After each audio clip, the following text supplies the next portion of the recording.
자, 그래서 저희가 지난 시간에 베이 화합물이라는 거 배웠죠. 그래서 예를 들면 이런 화합물이 있어요.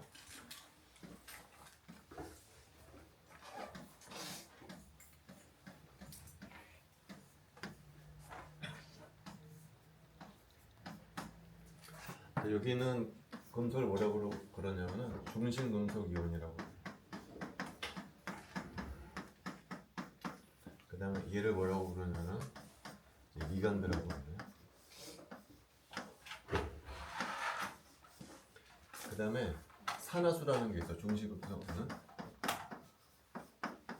예를 들어서 이 컴파운드 코발트 산화수는 얼마가 되냐면은 전체 분자가 3 플러스죠. 그리고 리간드는 0가 중성이야. 따라서 코발트는 산화수가 얼마가 되냐면은 플러스 3이 돼요.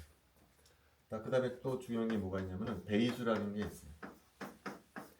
베이수는 리간드가 몇 개 붙어 있느냐가 베이수. 얘 같은 경우에는 6개가 붙어 있다는 거죠. 여기까지 지난 시간에 했죠, 그죠?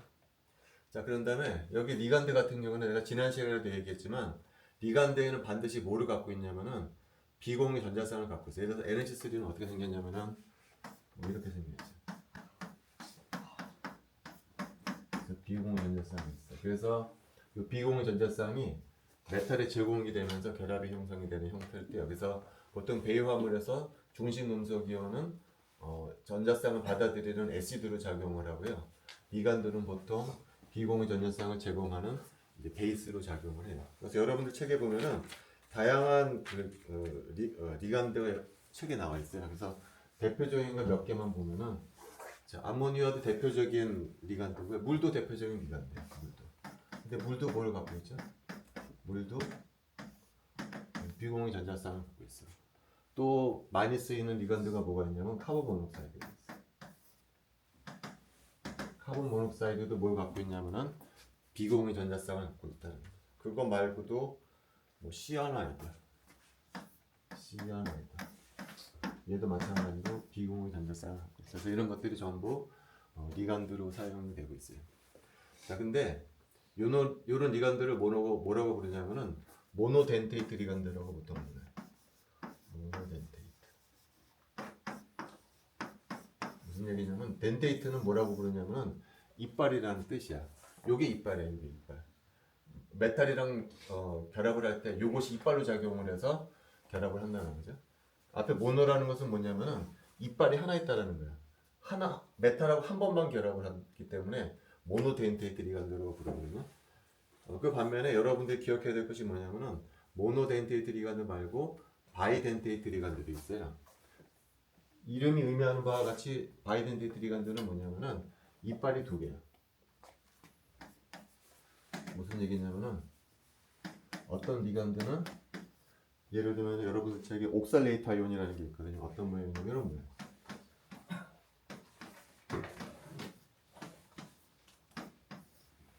그래서 여기서 비공유 전자쌍이 양쪽에 존재해.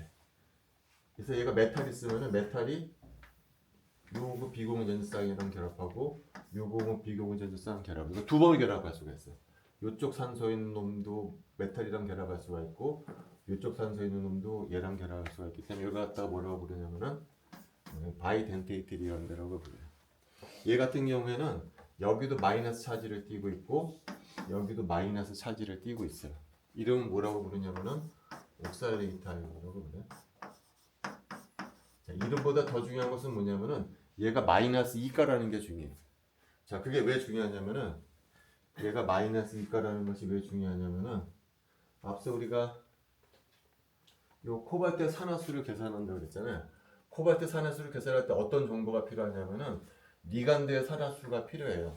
지금 우리가 NH3 같은 경우에는 리간드가 중성이기 때문에 0가이라는 것을 알고 있기 때문에 코발트가 3가라는 걸 알고 있거든요. 여기 옥살레이트 아이온이 들어있으면 어떻게 되겠어요? 여기 마이너스 2가가 들어간다는 얘기예요. 그래서 산화수가 얘는 5가가 되는 거예요. 그러니까 산화수를 계산하기 위해서는 뭐가 필요하냐면은 리간드의 산화수를 알고 있어야 된다는 거예요. 다시 이쪽으로 들어가가지고서 따라서 이 옥살레이트 아이온이 마이너스 2가라는 것을 알아야 산화수를 계산할 수가 있기 때문에 산화수를 반드시 기억을 해줘야 돼. 자, 바이덴테이트 리간드가 대표적인 것이 옥살레이트 아이온인데요. 또 중요한 게 있어. 아이덴티티 가드 중에 에틸렌 다이아민인데 이렇게 생겼어.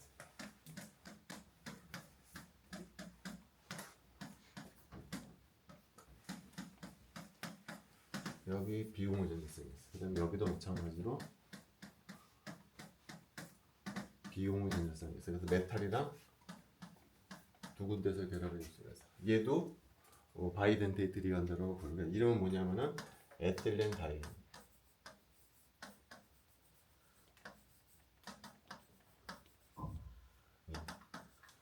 이름이 길기 때문에 보통 뭐라고 표현하냐면 그냥 EN이라고 표현해. EN이라고 되어 있으면은 그건 에틸렌 다이아민을 뜻하고 얘도 마찬가지로 산화수가 중요한데 얘는 여기도 중성이고 여기도 중성이고 따라서 얘는 몇 가냐면은 중성이야. 에틸렌 다이아민은 산화수가 0가, 옥살레이트 아이온은 마이너스 2가. 그걸 반드시 기억을 해줘야 돼. 자, 그 다음에 얘 말고 또 하나가 있어요. 바이덴테이트 리간드 중에. 그 다음에 카보네이트 아이온.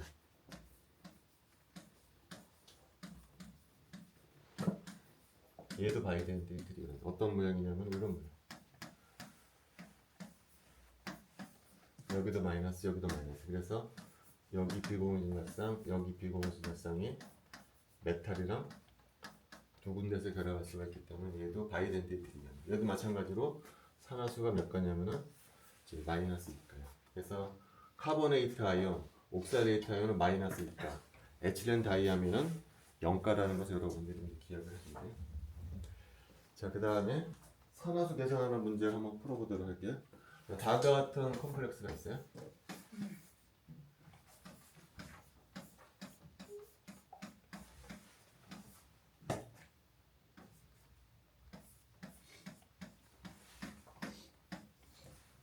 자, 이런 컴파운드에 코발트의 산화수를 구하고 싶어. 코발트의 산화수. 자, 그럼 전체적으로 중성이죠, 그죠? 근데 얘는 포타시움이니까 플러스일까겠죠, 그죠? 따라서 얘는 몇 가겠죠, 얘는? 마이너스 1가 이렇게 돼요. 자, 그리고 리간드가 두 개가 붙어있어. 얘는 중성 리간드야, 0가. 그 다음에 얘는 CN이기 때문에 마이너스 1가거든. 몇 개가 붙어있냐면 4개가 붙어있어요. 그래서 마이너스 4가 돼. 근데 전체적으로 마이너스 1이 되려면은 코발트는 몇 가가 돼야 되냐면은 3가가 돼야 된다. 3가. 자, 이 코발트의 산화수가 왜 중요하냐면은 얘로부터 뭘 유도할 수가 있냐면은 코발트에 들어있는 디오피탈의 전자 개수가 몇 개인지를 알 수가 있어. 이게 중요한 거야, 사실은. 여러분들이 나중에 이제 계속 풀어보겠지만 디오비탈이 몇 개의 전자가 있는지가 매우 중요해. 얘의 성질을 예측을 하는데. 근데 디오비탈이 몇 개의 전자가 있는지 알기 위해서 뭐가 필요하냐면은 중심 운석 이온의 산화수를 결정을 해야 된다. 근데 산화수를 결정하기 위해서는 뭘 알아야 되냐면은 리간드의 산화수를 알아야 된다. 리간드의 산화수를 모르게 되면은 얘가 틀리게 된다. 자, 그 다음에 또 두 번째 문제 한번 풀어볼게요. 두 번째는 오션님. 이건 간단하네.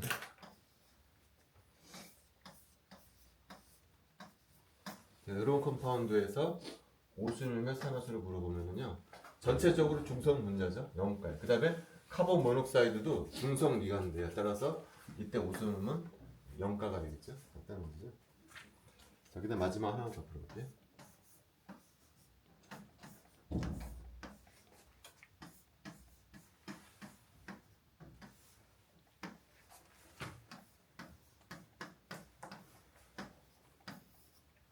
여섯 코발트 산화수를 풀고 싶어. 그러면 소듐은 플러스 1가기 때문에 얘는 전체적으로 마이너스 1가가 될 거예요. 그 다음에 물은 중성이니까 0가고 OH는 마이너스 1가죠. 3개가 있기 때문에 마이너스 3이 돼요. 따라서 코발트는 몇 가가 되게 되냐면 이제 플러스 2가가 됩니다. 그러니까 여기서는 플러스 2가고요.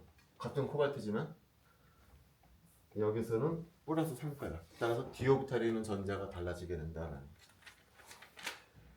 산화수까지 배웠고요.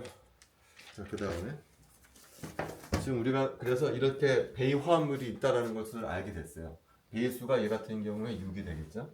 그럼 화학자들은 예나 지금이나 화학식이 딱 결정이 되잖아요. 그 다음에 하는 일은 뭐냐면은 이 분자가 어떻게 생겨먹었는가를 밝히는 게 그 다음 스텝이에요. 근데 지금 같으면 지금 만약에 이 화합물이 발견이 됐다고 그러면 지금 같으면은 어떤 법을 쓰냐면 우리가 20장에서 배우는 분광법을 이용을 해가지고서 이 분자가 어떻게 생겼는지를 추측을 하거든요. 뭐 NMR을 찍어본다든지 뭐 라반을 찍어본다든지 IR 같은 분광법을 이용을 해서 위의 구조가 어떻게 되는지를 측정을 하는데 처음 이 화합물이 발견됐을 당시에는 분광법이 그렇게 발전되질 않았어. 그걸 사용하지 못했어. 그럼에도 불구하고 얘가 옥타이드랄 구조를 하고 있다는 것을 정확히 알아냈거든요. 그걸 어떻게 알아내는지 한번 보도록 할게요. 자, 구조를 어떻게 결정을 했느냐. 굉장히 스마트한 방법으로 구조를 했어. 자, 지금 우리가 배수가 6자리를 공부하는데요. 간단하게 먼저 배수가 4자리 화합물을 한번 알아보도록 할게요. 예를 들어서 중심 음성 원소는 X고 리간드가 4개가 붙어있는 이 화합물의 구조를 알고 싶다라고 해봅시다. 그때 무슨 생각을 하냐면은 리간드가 4개 붙어있는 구조가 뭐가 있는지를 상상을 해봐. 그랬더니 두 가지 구조가 생각이 나는 거야. 두 가지 구조는 뭐냐면 첫 번째는 테트라헤드랄 구조예요. 이렇게 테트라헤드랄 구조를 할 수도 있고 또 두 번째 생각나는 구조는 뭐냐면은 스퀘어 플라나 구조예요. 이렇게 되는 거죠. 이렇게. 그래서 분자식이 딱 결정이 됐을 때 머릿속으로 상상을 해봐. 어떤 구조가 가능할지. 근데 배수가 4자일 때는 두 가지 구조가 생각이 떠오르다는 얘기죠. 테트라헤드랄 구조, 스퀘어 플라나 구조. 그런 다음에 뭐를 찾아보냐면 여기 리간드 4개 중에 2개가 다른 거로 치환이 돼. 그래서 예를 들어서 X, A2, B2 형식의 분자의 아이소모를 찾아봐요. 아이소모. 리간드가 A가 2개 붙어있고 B가 2개 붙어있는 이런 화합물에 아이소모가 몇 개 있는지를 찾아봐.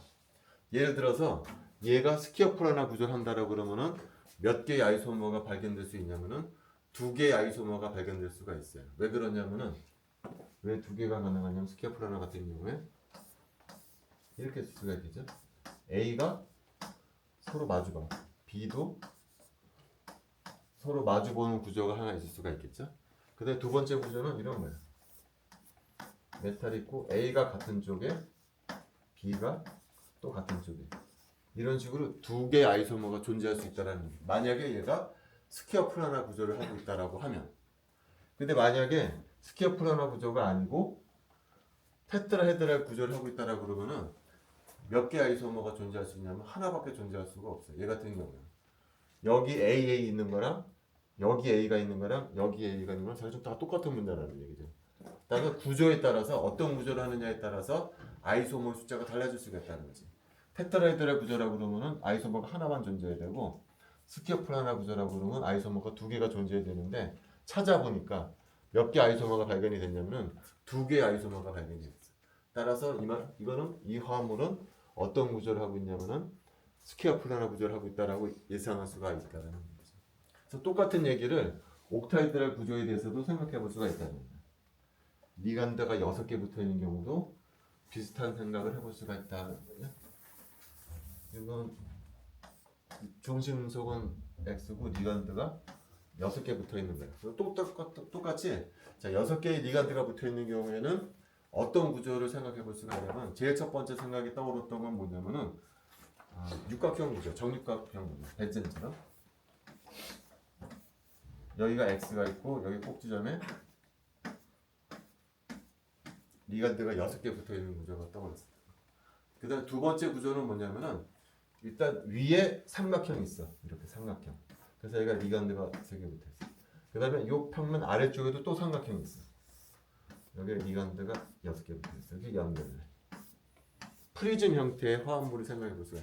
이 프리즘의 가운데 이제 중심 음속 이온이 있고 위 삼각형의 꼭지점에 3개의 리간드, 아래쪽 삼각형의 꼭지점에 3개의 리간드 그래서 이 화합물을 만들 수 있어요. 그래서 프리즘 형태의 구조도 생각이 됐어요. 그 다음에 마지막으로 생각이 됐었던 건 뭐냐면 우리가 지금 알고 있는 옥타이드랄 구조. 이게 메탈이 있고 6개의 사이트에 리간드가 이렇게 붙어있는 이런 3가지 구조가 생각이 됐을 때 그 다음에 이제 조사를 해볼 거예요. 뭘 조사해 볼 거냐면은 여기 6개 중에 4개는 A고 2개가 B인 이게 2가지 종류의 리간드가 붙었을 때 각각의 구조에 대해서 몇 개 아이소모가 존재할 수 있는지를 따져봤더니 이 프린트물에 나와 있어요. 이 프린트물에. 자, 예를 들어서 정육각형이었다 그러면은 몇 개 아이소머가 존재할 수가 있냐면은 3개 아이소머가 존재할 수가 있겠죠. 왜 그러냐면은 3개가 어떻게 될까요? 여기서 B, B 바로 옆에 나머지는 A야. 두 번째 구조는 뭘까요? B, B 이렇게 되는 거. 메타 위치에 있는 거죠. 나머지는 A. 나머지 한 경우는 어떤 경우일까요? 마주 보는 경우죠. B, B가 마주봐. 파라 위치에서. 그 나머지는 A. 이런 식으로 얘가 만약에 정육각형 구조를 하고 있다라고 그러면은 몇 개의 아이소머가 존재할 수가 있다고는 3개의 아이소머가 존재할 수 있다는 거죠. 그 다음에 프리즘인 경우 그 다음 페이지 프린트물에 나와 있어요. 프린트물에 보면 아래쪽에 몇 개가 존재할 수가 있냐면은 얘 같은 경우에 프린트물에 나와 있죠. 1, 2, 3 그래가지고 얘들 몇 개 아이소머가 존재할 수가 있냐면 해보면은 3개 아이소머가 존재할 수 있다라는 얘기예요. 자, 마지막에 옥타이드랄 구조라고 그러면은 몇 개 아이소머가 존재할 수가 있냐면은 이때는 2개밖에 가능하지가 않아. 예를 들어서 여기가 B, B 요 경우하고요. 두 번째 경우는 어떤 경우냐면은 B, B 이렇게 되는 경우. 나머지는 A. 얘 말고는 아이소머가 존재하지 않아. 다시 말하면 2가지 아이소머가 존재할 수 있다라는 거예요. 그러니까 정육각형일 때 3가지, 프리즘일 때 3가지. 근데 옥타이드라 구조 때는 2가지가 존재한다는 거죠. 그 다음에 또 해봤어. 뭘 해봤냐면 A가 3개, B가 3개일 때도 마찬가지로 아이소머 숫자를 세어봤더니 마찬가지로 정육각형일 때 3개, 프리즘일 때 3개, 얘 때는 2개 이렇게 나오더라는 얘기죠. 그러니까 아이소머 숫자가 달랐었다는 거예요. 그리고 찾아봤어. 정말 이런 형태의 컴파운드는 아이소머가 몇 개가 존재하고 이런 형태의 컴파운드인 경우에는 아이소머가 몇 개 존재하는지를 찾아봤더니 2개가 나오더라는 얘기죠. 그 말은 무슨 얘기냐면은 프리즘 구조 아니고 정육각형 구조도 아니고 옥타이드랄 구조의 가능성이 크다. 옥타이드랄 구조라고 증명된 건 아니지만 옥타이드랄 구조의 가능성이 크다라는 얘기죠. 그래서 베르너가 얘는 아마 옥타이드랄 구조를 하고 있을 것이구나 라고 예상을 했고 실제 나중에 분광법이 개발되면서 스펙트럼을 찍어보니까 정말로 옥타이드랄 구조라는 것을 알게 됐다라는 거예요. 그래서 아이소머가 굉장히 중요한 역할을 했었어요. 배유화학에서는 분자 구조를 예측하는 데 있어서. 자, 그래서 여러분들 연습을 한번 해보세요. 지금은 A가 4개, B가 2개일 때 3개, A가 3개, B가 3개일 때도 3개. 연습 한번 해보세요. 나중에 만약에 A가 2개, B가 2개, C가 2개일 때도 있겠죠, 그죠? 이때는 아이소머가 몇 개가 가능하냐면은 한번 연습해보세요. 6개가 가능해요. 연습해보세요. 자, 그래서 구조를 이제 알게 됐어요. 구조까지. 자, 그 다음에 이제부터가 이제 진짜 중요한 거예요.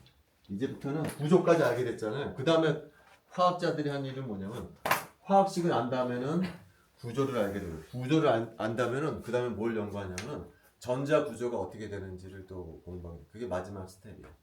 근데 전자 구조를 공부하는 방법이 3가지가 있어요. 첫 번째는 크리스탈 필드 세어리라는 게 있어요. 이게 오늘 할 얘기. 우리나라 말은 약자로는 CFT라고 부르고요. 우리나라 말로는 결정장 이론이라고 불러요. 이 이론이 있고 두 번째는 VB 이론. 우리가 6학년에서 배웠죠. 밸런스 본드 세어리라는 것이. 근데 마지막으로 배울 것이 몰리큘러 오비탈 이론이 있어요. 그래서 우리가 이제 앞으로 1, 2, 3번 주로 1번하고 3번에 대해서 배우도록 할 것이고요. 오늘은 일단 먼저 크리스탈 필드 세어리부터 한번 보도록 할게요. 자, 크리스탈 필드 세어리가 주장하는 바는 뭐냐면은 이런 거예요. 자, 메탈이 혼자 있을 때는 전이금속이 혼자 있을 때는 d 오비탈이 어떻게 되냐면은 5개의 d 오비탈 에너지가 똑같은 에너지 주인이 있어. 자, 그러다가 여기 메탈만 있는 거예요. 예를 들어서 2 플러스 메탈이 있다. 혼자 있다 그러면 5개의 오비탈 에너지 주인이 똑같아. 근데 얘가 옥타이드랄 컴플렉스를 이뤄. 지금 방금 봤지만 옥타이드랄 컴플렉스는 이런 모양이에요. 이렇게 M 플러스 2가 있고 이렇게 6군데 리간드가 달라붙어야 됩니다. 그렇게 되면은 이 d 오비탈 에너지 주기가 두 개로 쫙 갈라진다는 거야. CFT 이론이 주장하는 바는 이렇게 두 가닥으로 딱 갈라진다라는 이론이 바로 CFT 이론이에요. 자, 그럼 이렇게 되면 어떻게 되냐면은 만약에 d 오비탈의 전자가 하나가 있었다. 이렇게 썼다. 그랬을 때 옥타이드를 컴플렉스를 이루게 되면은 색깔을 띈다는 걸 일단 먼저 알수 있어요. 왜 색깔을 띠냐면은 빛을 쏴주게 되면 여기 있던 전자가 어디로 올라가냐면 여기로 올라갈 수가 있거든요. 이 간격을 우리가 뭐라고 부르냐면은 델타 O라고 불러. O는 뭐냐면 옥타이드랄의 약자야. 옥타이드를 컴플렉스를 이루게 되면 뒤엎들이 딱 갈라지게 되면서 빛을 흡수할 수가 있어요. 근데 이 대역이 대충 어느 대역이냐면은 가시광선 대역이에요. 그래서 베이 화물은 굉장히 이쁜 색깔을 띠고 있다는 것이 일반적인 거죠. 색깔 띠는 걸 설명해 줄 수가 있다는 거죠. 그래서 이제 CFT 이론에서 주장하는 바는 이게 두 개로 갈라지는데 이 이름이 있어요. 여기를 T2G라고 부르고요. 여기를 EG 레벨이라고 불러요. G는 뭐의 약자냐면은 게라데의 약자예요. 우리가 게라데, 온게라데 많이 얘기해서 d 오비탈이 어떤 오비탈이죠? d 오비탈이 게라데 오비탈이에요. 그래서 게라데라는 의미에 G가 여기 붙어 있어요. 그다음에 T는 무엇을 의미하냐면은 똑같은 에너지 준위를 갖는 것이 세 개 있을 때 보통 T라고 표기를 해요. 그다음에 E는 무엇을 의미하냐면은 똑같은 에너지를 갖는 것이 두 개가 있을 때 E라고 표기를 해요. 그래서 이게 갈라진다는 거죠. 갈라져. 자, 근데 여기서 또 중요한 것은 뭐냐면 갈라지긴 갈라지는데 갈라지는 정도가 다를 수가 있어. 어떤 리간드에서는 요만큼 갈라지는데 어떤 리간드에서는 얘가 많이 갈라질 수가 있어요. 이렇게 갈라질 수가 있어요. 이것도 델타예요.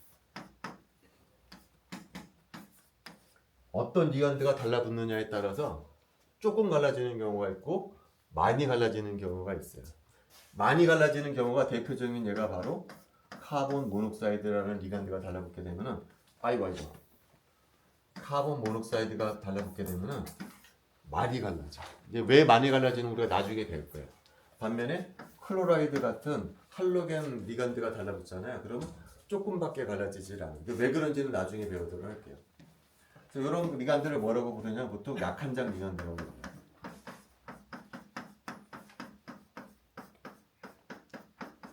반면에 카본 모녹사이드는 많이 갈라지기 때문에 강한 장 리간드라고 합니다.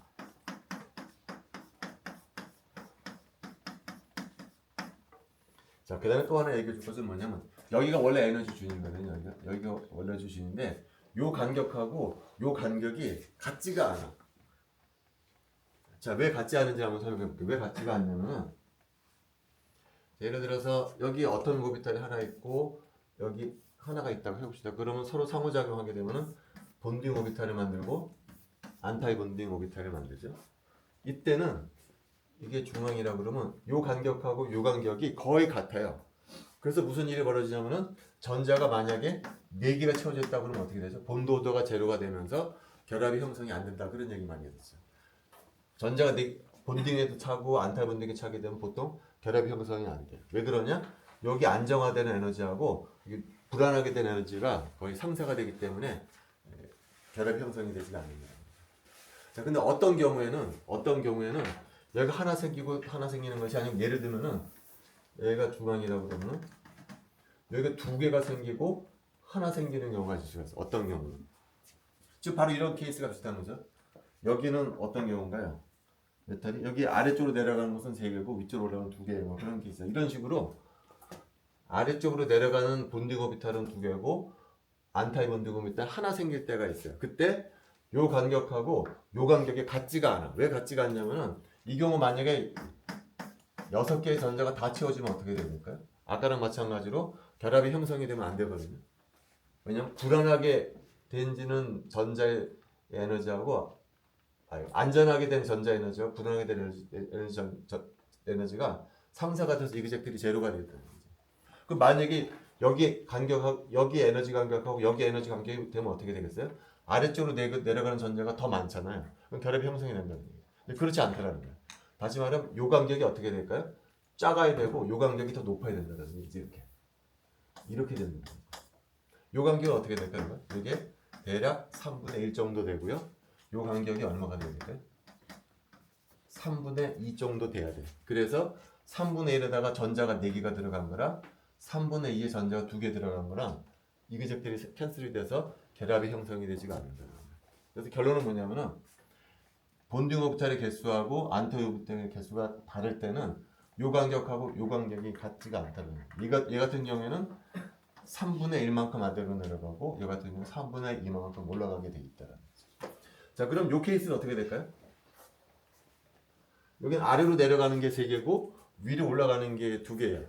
이 간격은 내가 델타 오라고 그랬어. 그럼 요 간격은 어떻게 될까요? 아래로 내려가는 것은 빼기 5분의 2의 델타 제로만큼 내려갈 거예요. 위로 올라가는 건 얼마 올라갈까요? 5분의 3 델타 만큼 올라가야 여기 전자 6개 다 채워지고 여기 전자 4개가 다 채워졌을 때 캔슬이 된다는 거죠. 그래서 요 간격하고 요 간격이 같지 않다라는 것을 기억을 했으면 하세요. 자, 다시 강한 잔 이간도하고 약한 잔 이간도로 돌아가세요. 지금 방금 얘기했던 게 뭐냐면은 클로라이드라는 이간도는 약한 장 이간도이기 때문에 갈라지는 정도가 작아. 근데 카본 모노옥사이드는 강한 장 이간도이기 때문에 이게 많이 벌어진다는 얘기죠. 자, 전자가 하나 들어갈 때는 여기도 여기 하나 들어가고 여기도 이렇게 전자가 하나 들어가. 별로 달라지는 게 없어. 전자가 2개 있었다. 중심에서 여기 두 번째 전자 들어가겠죠. 여기도 2번째 전자 이렇게 들어갈 거예요. 달라지는 게 없어요. 3번째도 여기 이렇게 들어갈 거고 여기도 이렇게 들어갈 거예요. 달라지는 게 없어. 4번째부터 문제가 됩니다. 4번째 전자는 이 경우는 어디에 들어가냐면 당연히 여기 이렇게 들어가겠죠. 근데 여기에는 어디에 들어가냐면은 여기에 들어가는 것이 아니고 여기에도 들어가. 왜 그러느냐? 요 간격이 그렇게 크지가 않아. 근데 여기 들어가려다 보니까 이미 다른 전자가 차지하고 있어. 여기 들어가려면은 이미 들어있는 전자하고 반발력을 고려해줘야 된다는 얘기죠. 근데 그 반발력보다 약간 높은 쪽에 있지만 비어있는 오비탈에 전자가 들어가는 것이 전체적인 에너지를 낮춰줄 수가 있다는 거죠. 그래서 약한 장 이간될 때는 전자가 여기에 들어가는 것이 아니고 위쪽으로 들어가게 됩니다. 만약에 또 전자가 추가가 되면 어디로 들어갈까? 여기 이렇게 들어가게 될 거예요. 여기는 어디 들어갈 거냐면은 여기에 이렇게 들어가게 될 거라는 거죠. 자, 그럼 여기서 이제 무슨 개념을 또 얘기할 거냐면은 CFS라는 개념을 또 이것이 뭐냐면은 자, 만약에 요 전이금속이 컴플렉스를 이루지 않았다라고 해봅시다. 컴플렉스를 이루지 않았을 때는 전자가 어디에 있죠? 여기에 있을 거라는 거지. 컴플렉스를 이루고 있지 않았을 때는. 근데 컴플렉스를 이루게 되면 이 전자가 어디로 가냐면 여기로 가게 되는 거야. 다시 말하면 컴플렉스를 이루지 않았을 때에 비해서 얼마만큼 에너지가 안정화되냐면은 5분의 2 델타 제로만큼 에너지가 추가적으로 안정화된다는 얘기죠. 컴플렉스를 이룰 땐 전자 에너지 주는 여기. 컴플렉스를 이룰 땐 전자가 여기. 다시 말하면은 요만큼 구체적으로 5분의 2 델타 제로만큼 에너지가 더 안정화가 된 거예요. 추가적으로. 그걸 CFS라고 부르는 거예요. 얼마가 되냐면은 빼기 5분의 2의 델타 제로 곱하기 1만큼 에너지가 안정화된다는 거죠. 2개가 들어가면 어떻게 될까요? 2개가 들어가면 여기가 1이 아니고 2 해주면 되겠죠. 3개가 들어가면 3 해주면 된다라는 거예요. 3 해주면 돼. 근데 4번째가 되면은 고려해줘야 돼. 왜 4번째가 되면 고려해줘야 되냐면은 얘 같은 경우에는 4번째 전자는 여기로 들어간다. 여기는 어디로 들어가냐면은 여기로 들어간다는 거야. 자, 얘 같은 경우에는 CFS가 어떻게 될까요? 4개의 전자가 전부 아래쪽에 있기 때문에 여기다가 그냥 4 곱해주면 되는 거죠. 그죠? 근데 여기는 어떻게 될까요? 여기는 달라져. 여기에 CFS는 3개는 안정화된 오비탈에 들어갔지만 하나는 어떻게 위쪽으로 올라가기 때문에 이 값은 어떻게 될 거냐면 빼기 5분의 2에 델타 제로 곱하기 3 그 다음에 플러스 5분의 3 델타 제로 곱하기 1 이렇게 해줘야 된다는 거죠. 그래서 약한 장 이간될 때하고 강한 장 이간될 때 CFS 값이 달라져요. 추가적으로 안정화된 에너지가 달라지게 된다는 거죠. 자, 5개 전자가 들어가면 어떻게 될까요? 여기는 여기로 들어가고요. 여기는 여기로 들어가게 돼 있어요. 따라서 강한 장 이간될 때는 CFS 값이 얼마가 되냐면 5 해주면 되겠죠. 여기는 어떻게 되잖아? 여기는 세 개가 안정화된 오비탈에 들어가고 두 개가 불안정한 오비탈에 들어가게 돼. 그럼 얘는 얼마가 될까요? 얘는 0이 된다는 거예요. 0. 밑에 꽉 채워지고 위에 꽉 채워졌기 때문에 요 경우에 다시 말하면 d 오비탈에 5개의 전자가 들어갔을 때는 CFS 값이 제로가 된다는 거. 꼭 기억을 해줘야 돼. 자, 그다음 6번째 전자는 어디에 들어갈까? 여기는 이렇게 채워지겠죠. 6번째 전자는 여기는 어디에 들어갈까? 이제 다 채워졌기 때문에 이제는 여기로 이렇게 들어가게 될 거야. 자, 여기서 또 중요한 게 있어요. 자, d 오비탈이 6개의 전자가 들어갔을 때 d 오비탈이 6개의 전자가 들어갔을 때 얘는 자기적인 성질이 어떻게 될까요? 얘는 모든 전자들이 어때? 쌍을 이루게 돼 있어. 따라서 강한장 리간드에 d 오비탈이 6개 전자가 들어가면은 다이아마그네틱 할 거라는 거죠. 자기적인 성질. 근데 똑같이 d 오비탈이 6개 전자가 들어가 있지만 약한 장 리간드랑 결합하고 있을 때는 자기적인 성질이 어떻게 될까요? 쌍을 이루지 못한 전자들이 있잖아. 파라마그네틱하다는 거야. 그러니까 자기적인 성질도 달라지게 되는 거야. 강한 장 리간드일 때는 6개 전자가 쌍을 이루기 때문에 다이아마그네틱해. 반면에 약한 장 리간드에 들어갔을 때는 쌍을 이루지 못한 전자가 있기 때문에 파라마그네틱하게 된다는 거지. CFS의 값도 다르지만 모두 달라지냐면은 자기적인 성질도 달라진다는 거죠. 그래서 이 약한 자 리간드처럼 쌍을 이루지 못한 전자들이 많잖아요. 이런 컴플렉스를 뭐라고 부르냐면 하이스핀 컴플렉스라고 불러요. 이게 업스핀이 4개가 이루게 있어요. 반면 얘 같은 경우에는 스핀들이 어떻게 돼? 전부 쌍을 이루게 되니까 캔슬이 돼버리잖아. 스핀이 작아져. 그래서 이거를 로우 스핀 컴플렉스라고 불러요. 그래서 강한 장 리간드는 로우 스핀 컴플렉스를 이루고 약한 장 리간드는 하이스핀 컴플렉스를 이루는데 보통 그런 식으로 표기를 하게 돼 있어요. 그래서 CFS까지 이제 얘기를 했어요. 자, CFS가 뭐라고요? 컴플렉스를 이루지 않았을 때 에너지하고 컴플렉스를 이루었을 때 추가적으로 안정화된 에너지를 우리가 CFS라고 부른다고 했잖아요. 자, 이게 굉장히 중요해요. CFS가 왜 중요하냐면은 우리가 지난 시간에 어제 뭘 배웠냐면은 수화 에너지라는 걸 배웠잖아요. 그래서 그래프를 하나 그려서 기억하라고 그랬죠. X축이 원자 번호고 Y축이 수화 에너지. 컴플렉스를 이루게 되면은 에너지가 안정화된다고 그랬죠. 컴플렉스를 이루게 되기 때문에 얘는 발열 반응이기 때문에 음수값을 갖게 되고 중격에서 오른쪽으로 가게 되면 예측치는 이렇게 쭉 떨어지는 것인데 실제 실험해 보니까 어떻게 된다고 그랬죠? 단순하게 떨어지는 것이 아니고 W자를 그리면서 떨어지더라 그런 얘기 했었죠. 얘는 예측치야. 얘는 실험치야. 이걸 어떻게 해석해야 된다고 그랬죠?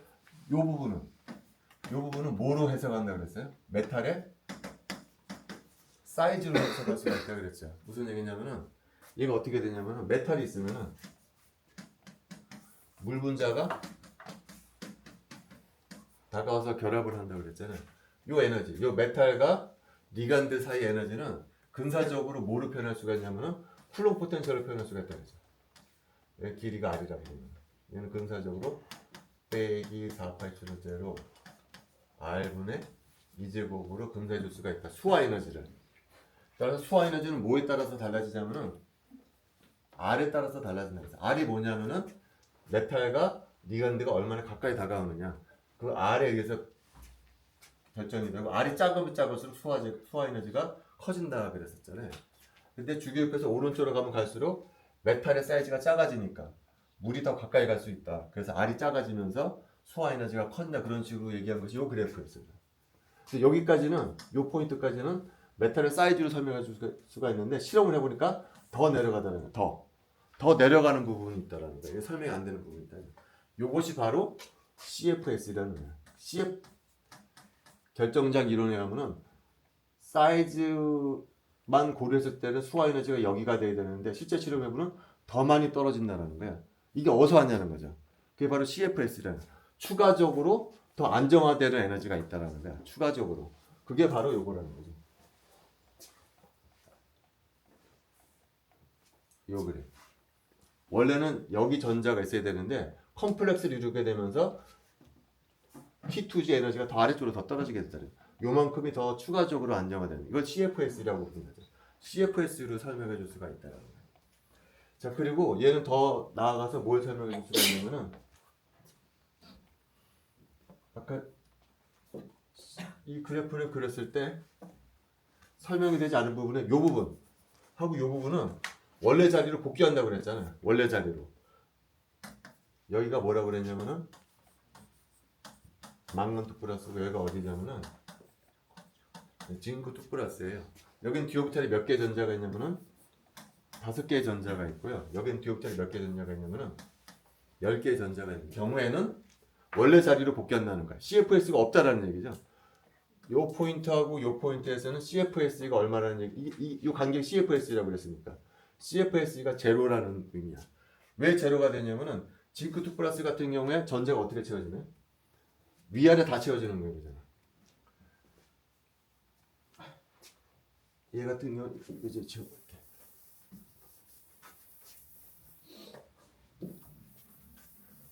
원래는 메탈일 때는 5개의 에너지 주면 이렇게 됐다가 컴플렉스를 이루면서 이렇게 되고 뒤에 텐이면 어떻게 되는 거예요? 이게 전자 다 채워지는 거예요. 밑에도 다 채워지고 위에도 다 채워지니까 CFS는 어떻게 된다고요? 0 이렇게 되는 거죠. 여기 다 채워지고 여기 다 채워지고 그래서 CFS가 0이 되는 거야. 디옵탈 5개가 될 때도 마찬가지죠. 디옵탈 5개가 될 때도 여기 3개 여기 2개 이렇게 채워지는 거잖아요. 그래서 이때도 마찬가지로 CFS가 0이 되는 것을 설명해 줄 수가 있다는 거죠. 여기서 기본적인 가정은 뭐죠? 물이 요게 델타 오고요. 전자 3개가 들어가고 네 번째 전자가 여기 들어가는 것이 아니고 여기 들어가야 된다고 해야 CFS가 제로가 되는 거잖아요. 다시 말하면은 물은 약한장 리간드라는 거죠. 물은 약한장 리간드로 작용을 했다. 그래서 관계가 크지가 않다. 그래서 네 번째 전자가 여기 들어가는 것이 아니고 위쪽으로 올라간다. 라고 해야 이것이 설명이 되는 거예요. 자, 그 다음에 또 설명할 수 있는 게 있어. 또 뭘 설명해 줄 수가 있냐면 물속에 메탈을 집어넣잖아요. 여러분들 책에 보면은 나중에 피겨 8.24에 보면은 요 그림 있어. 여기에 보면은 물속에 메탈을 집어넣었을 때 색깔이거든요. 보면은 다 총천연색이죠. 그죠? 다 총천연색인데 맨 왼쪽하고 맨 오른쪽은 색깔이 무색이에요. 맨 왼쪽하고 오른쪽. 그게 뭐냐면은 다른 건 다 색깔이 트는데 맨 왼쪽과 맨 오른쪽이 색깔이 없어. 근데 그게 뭐냐? 망간하고 징크예요. 얘 무색이야. 물속에 집어넣어주잖아요. 망간 집어넣어주면 무색이야. 징크도 집어넣어주면은 무색이야. 색이 없어. 이것도 설명해 줄 수가 있어. 먼저 징크가 왜 무색이냐? 징크는 뭐라고 그랬냐면은 10개 전자가 이렇게 채워지는 케이스라고 했죠. 디오프텔에 10개의 전자가 들어있으니까. 아까 제가 왜 색을 띈다고 그랬죠? 여기 있던 T2G에 있던 전자가 2G로 올라가면서 흡수해서 빛을 흡수해서 색을 띈다고 그랬잖아요. 그러니까 색을 띠기 위해서는 T2G에 있던 놈이 2G로 올라가야 돼. 근데 징크 같은 경우는 모두 전자가 다 채워져 있어. 그러니까 여기 있던 전자가 여기 갈 데가 없는 거야. 이미 전자가 다 채워져 있기 때문에 들어갈 데가 없는 거야. 그래서 색을 안 띠는 거야. 징크 2 플러스. 자, 망간 플러스는 왜 색을 띠지 않냐? 망간 2 플러스는 컨피그레이션 D5라고 그랬잖아요. 그때는 어떤 경우냐면 이렇게 됩니다. 하나, 둘, 셋, 넷, 다섯. 비어있는 데가 있거든요. 근데 문제는 뭐냐? 자, 여기 있던 놈이 여기로 갈 수는 있어. 근데 문제는 뭐냐면 얘가 지금 업스핀 상태거든요. 올라가서는 어떻게 될까요? 파울리 베타 원리에서 얘가 업스핀이면 올라가서는 어떤 상태로 바뀌게 되냐면 다운으로 바뀌어요. 그러니까 여기 있던 놈이 여기로 빈자리가 있기 때문에 올라갈 수 있는데 문제는 뭐냐면 업스핀이었던 놈이 다운스핀으로 스핀이 바뀌어야 된다는 거야. 근데 그런 프로세스는 잘 안 일어난다는 거지. 스핀 빛하고 상호작용을 했으면은 업스핀이면 그대로 업스핀으로 올라가야지 업스핀이었던 놈이 다운스핀으로는 잘 안 된다는 거야. 그래서 징크 망간 2 플러스도 흡수가 잘 안 된다는 거예요. 자, 그런데 여러분들 책에 나중에 와서 보면요. 자, 맨 왼쪽이 망간이고 맨 오른쪽이 징크거든요. 오른쪽의 징크는 정말 무색이에요. 근데 맨 왼쪽에 망간 2 플러스를 보면은 살짝 색이 있어. 완벽한 무색이 아니야. 망간 2 플러스는 살짝 색이 띄었어. 왜 그러냐면 얘 때문에 업스핀이었던 놈의 일부는 10,000개 중에 한두 개 정도는 다운스핀으로 바뀌는 경우도 있다는 얘기죠. 그래서 망간 2 플러스 같은 경우에는 완벽한 무색이 아니고 살짝 색을 띄어. 그 말은 무슨 얘기냐? 업스핀이었던 놈이 빛을 받아서 일부는 다운스핀으로 가서 여기 흡수가 될 수가 있다는 거죠. 나중에 요 얘기도 배울 거야. 그 분광학에서 NMR 배울 때. 자, 그래서 지금 봤다시피 CFT 이론이 상당히 많은 걸 설명해 줄 수가 있어요. CFT 이론은 디오비탈이 갈라져 가지고서 일어나는 현상인데 그거 가지고서 요 부분 설명해 줄 수가 있죠. 요 부분. 그다음에 여기가 원래 왜 자기 자리로 복귀를 하느냐. 그다음에 얘는 왜 색깔을 띠지 않느냐. 자기적인 성질은 어떤 건 파라마그네틱하고 어떤 건 다이아마그네틱하냐를 다 설명해 줄 수가 있다는 거죠. 상당히 유용한 이론이라는 거예요. 그럼 이제 가장 중요한 부분이 남았죠. 뭐가 중요한 부분이냐면 CFT 이론의 가장 핵심적인 부분은 뭐예요? 원래 메탈은 5개 디오비탈 에너지가 다 똑같았는데 옵타이드의 컴플렉스를 이루게 되면 갈라진다라는 것이 CFT 이론의 가장 핵심적인 내용이거든요. 왜 갈라지냐는 거죠. 왜 갈라지냐면요.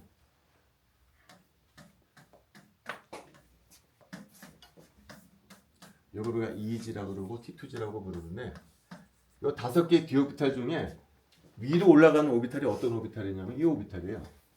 DG 스퀘어 오비탈하고 DX 스퀘어 빼기 Y 스퀘어 오비탈이에요. 나머지는 상대적으로 에너지가 내려가는 오비탈이라는 거죠. 그럼 이해하고 그러니까 여기 뭐 XY도 있고 이 오비탈은 왜 에너지가 낮아지고 상대적으로 이 오비탈은 왜 높아지느냐 그걸 설명해 주면 되겠죠. 그걸 어떻게 설명해 주냐면 DFT 이론에서는 이렇게 설명을 해요. 그래서 기억해야 될 것은 X제곱 빼기 Y제곱은 2G에 해당하고요. XY 오비탈은 T2G에 해당해요. 그래서 두 오비탈 한번 비교해 보려고 그래. 두 오비탈은 이게 X축 Y축 얘도 X축 Y축. 먼저 dx제곱 빼기 y제곱 오비탈은 어떤 모양이냐면요. 로브가 축상이 있어요. 지금 이렇게 뭐 뿔뿔 이런 식이요. 반면에 dxy 오비탈은 어떤 모양이냐면요. 일렉트론 덴시티가 축 사이사이 이렇게 들어가 있어요. 얘도 뿔뿔 이렇게 해야 된다. 그럼 가운데가 당연히 메탈이 들어있는 거겠죠. 가운데가 메탈이 들어있어. 그럼 리간드는 어디에 있느냐? 리간드는 축상에 있다는 거죠. 여기에 리간드 있고 여기 리간드, 여기 리간드, 여기 리간드. 여기도 마찬가지로 리간드는 축상에 이렇게 존재하는 거예요.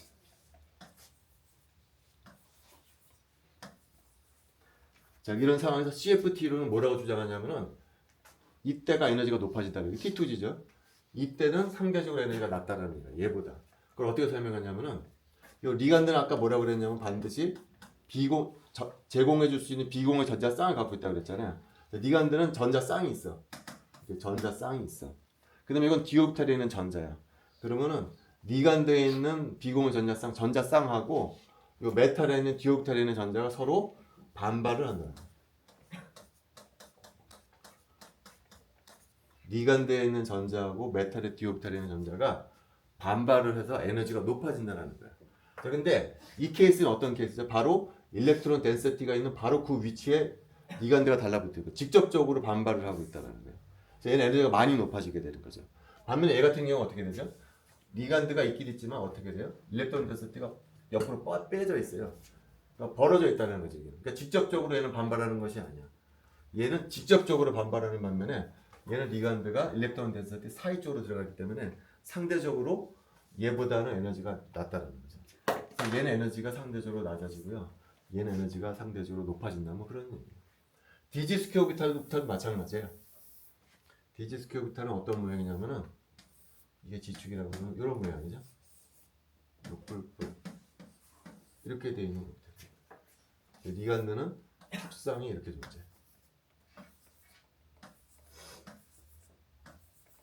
그래서 바로 지축상에 있는 리간드하고 지축적으로 뻗어나오는 일렉트론 덴시티하고 직접적으로 반발을 하고 있기 때문에 얘도 에너지가 이제 높아진다는 겁니다.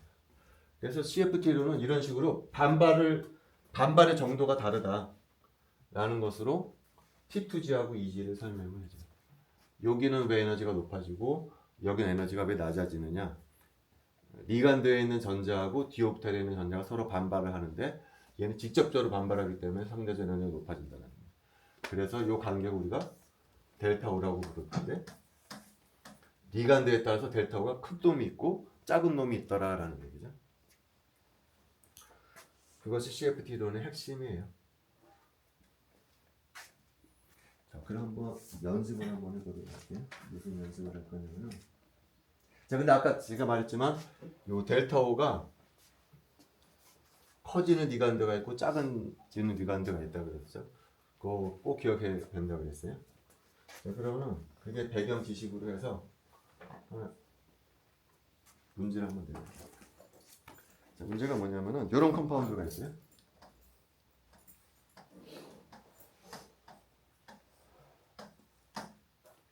그 다음에 얘도 마찬가지로 코발트 화합물이에요.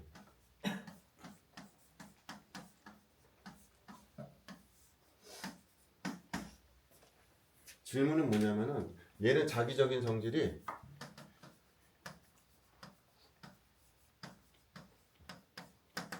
다이아마그네틱하대요. 근데 얘는 파라마그네틱하다는 거예요.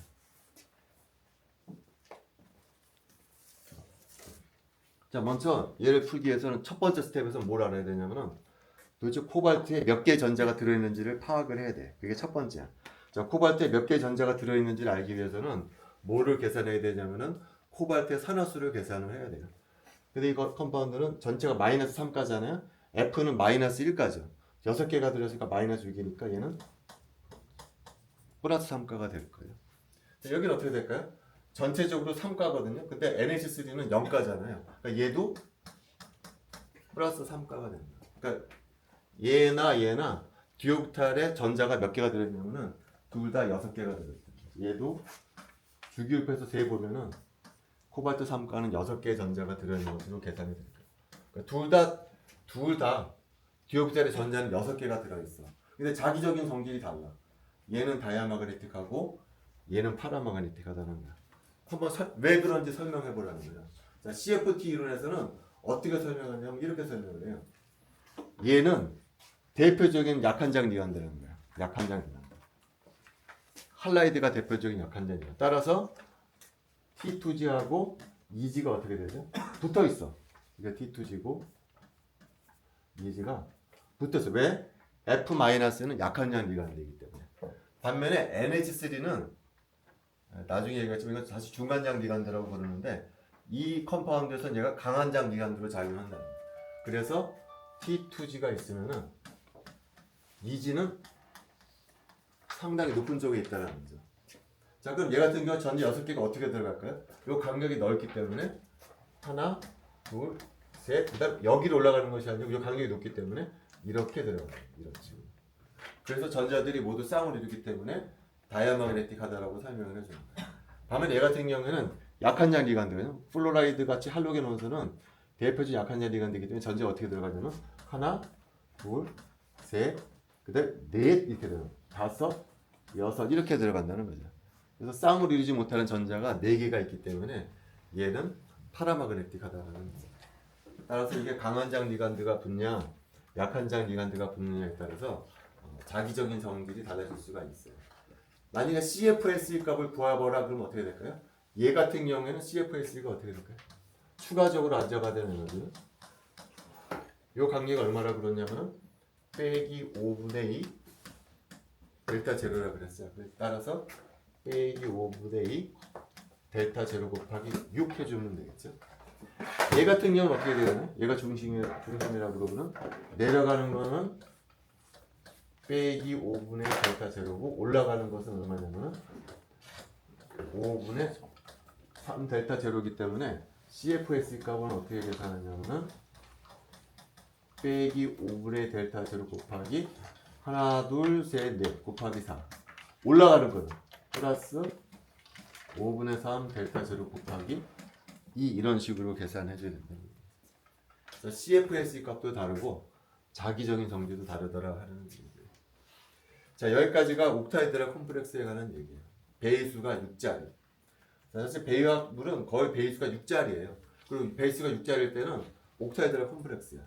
조심해야 될 것은 근데 강한 장 리간드가 있고 약한 장 리간드가 있다 정도만 기억을 해주면 돼요. 자, 그 다음에 배울 것은 뭐냐면은 배수가 4자리.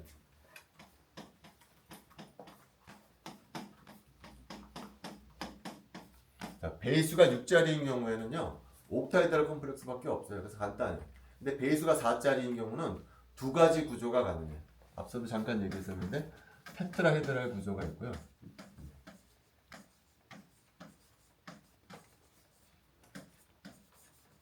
스키어프라나 구조가 있어요.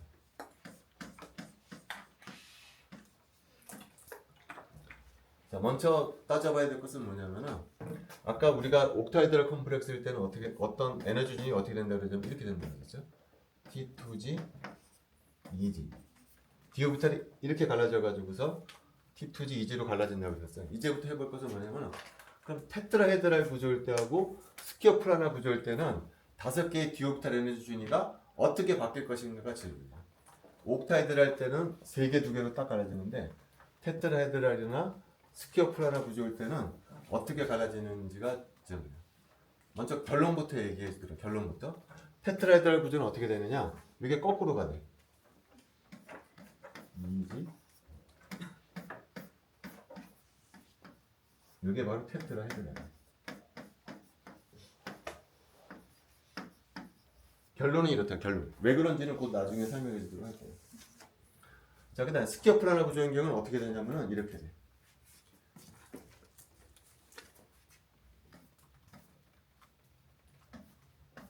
이렇게 되는 거예요. 이렇게.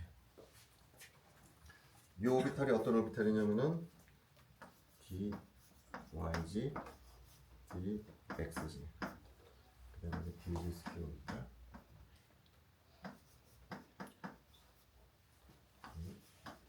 X의 제곱 빼기 이렇게 된다는 얘기죠. 그래서 왜 이렇게 이건 스퀘어프라나.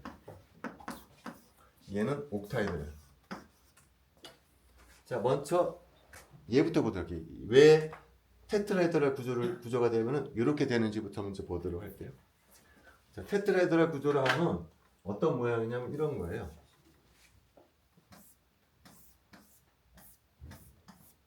정육각형을 그리고요. 가운데 메탈이 가운데 메탈. 그다음에 4개의 리간드가 어디에 위치하냐면 위쪽 사각형에서 대각선으로 2개의 리간드가 붙어 있어요.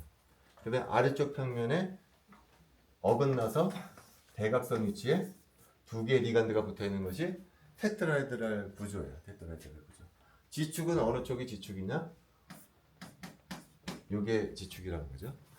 자, 근데 테트라헤드랄 구조하고 스키어프라나 구조에서 예를 들면은 앞서 EG 오비탈에 들어가는 것이 하나가 뭐라고 그랬냐면은 DG 스퀘어 오비탈이 여기 있다 그랬죠. 근데 테트라헤드랄 구조가 되면은 여긴 T2GG라고 그러잖아요. DG 스퀘어 오비탈이. 옥타이드랄 때는 에너지 주류가 높은데 테트라헤드랄 때는 에너지 주류가 낮아. 그러니까 어떻게 설명할 수가 있냐면은 아까 얘기했지만 옥타이드랄 때는 DG 스퀘어 오비탈이 리간드하고 직접적으로 반발을 하기 때문에 에너지가 높아진다고 그랬잖아요. 근데 테트라헤드랄 구조할 때는 어떻게 되죠? 이게 지축이니까 메탈에는 d 오비탈이 어떤 모양이냐면 이런 모양이죠. 이렇게. 일렉트론 덴서티가 어디에 있죠? 리간드와 직접적으로 반발하는 것이 리간드의 사이로 올라가게 되어 있어요. 아까랑 다른 케이스는 아까는 리간드가 지축에 있었기 때문에 직접적으로 반발을 해서 에너지가 높아졌지만 지금은 어떻죠? 리간드가 이쪽에 있는 거예요. 지축에 있는 것이 아니고 대각선 축에 리간드가 존재해. 그래서 지축 DG 스퀘어 오비탈은 이 리간드와 리간드 사이를 뚫고 지나가게 되어 있다는 거죠. 그러니까 직접적으로 반발하지가 않았다는 거예요. 그래서 DG 스퀘어 오비탈이 아래쪽으로 내려간다는 거죠. 나머지 오비탈도 비슷한 방법으로 설명해 줄 수가 있어요. 그래서 테트라헤드랄 할 때는 여러분들이 두 가지를 기억을 해줘요. 첫 번째는 뭐냐면은 이게 꺾고 반대가 된다. 첫 번째 기억해야 될 거. 자, 두 번째 기억해야 될 것은 뭐냐면은 이 간격을 뭐라고 부르냐면은 델타 O라고 부르거든요. 자, 이 간격을 뭐라고 부르냐면은 델타 T라고 불러. 이 O는 뭐의 약자냐면은 옥타이드랄의 약자. T는 뭐의 약자냐면 테트라헤드랄의 약자. 근데 그림 봤을 때 어떻게 그렸죠? 델타 O보다 델타 T를 작게 그렸잖아요. 그거 두 번째 기억해 주세요. 다시 말하면은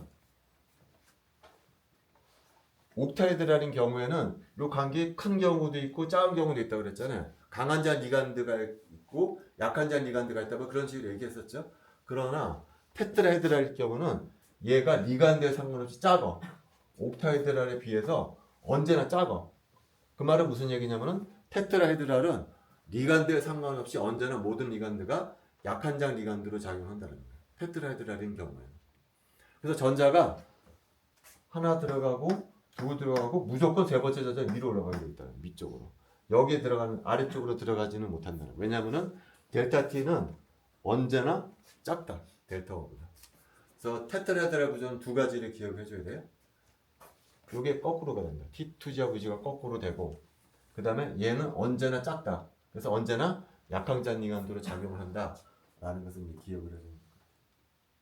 자, 그 다음에 요거는 끝났고 이제 테트라헤드랄은 스키어 플라나. 스키어 플라나라고 하는 것은 요게 되는 거거든요. 근데 스키어 플라나는 어떻게 생각할 수가 있냐면은 옥타헤드랄부터 유도되는 것이라고 보면 돼요. 무슨 얘기냐면은 옥타헤드랄 구조는 이런 구조죠. 이게 리간드 이렇게 됩니다. 이게 옥타헤드랄 구조예요. 그때 에너지 조준이 이렇게 된다는 거죠.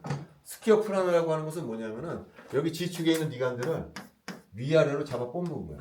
여기 있는 놈을 무한대로 보내버리게 되면 그게 뭐가 되죠? 그게 스키어 플라나 구조가 된다는 거예요. 자, 그러면은 여기 DG 스키어 비탈이 있고 DXY가 있고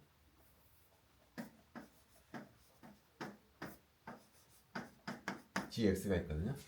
자, 이 위치에 있을 때 다시 말하면 G축에 리간드가 붙었을 때 에너지 준위가 얘거든요. 근데 얘를 잡아 뽑으면 어떻게 될까? 아래로 뽑게 되면은 요 에너지 준위가 어떻게 될까요? 이게 반발이 어떻게 줄어들 거라는 얘기죠. 그러니까 에너지가 어떻게 될까요? 줄어들게 된다는 얘기죠. 디지스키오비탈이 옥타를 할 때 요 에너지 준위라고 하는 것은 뭐냐면은 메탈에 있는 디오비탈하고 리간드가 반발하고 있을 때 에너지 준위가 여기라는 거예요. 근데 스키어 플라나 구조는 이게 무한대로 뻗어져 나가니까 리간드하고 메탈 사이의 반발력이 줄어들어. 그 말은 요 에너지 준위는 내려가야 한다는 얘기예요. 내려가야 돼. 마찬가지로 DYG, DGX, G자가 붙어있는 오비탈들은 에너지 준위가 전부 다 떨어져야 한다는 얘기입니다. 그래서 이 모양이 나온다는 거죠.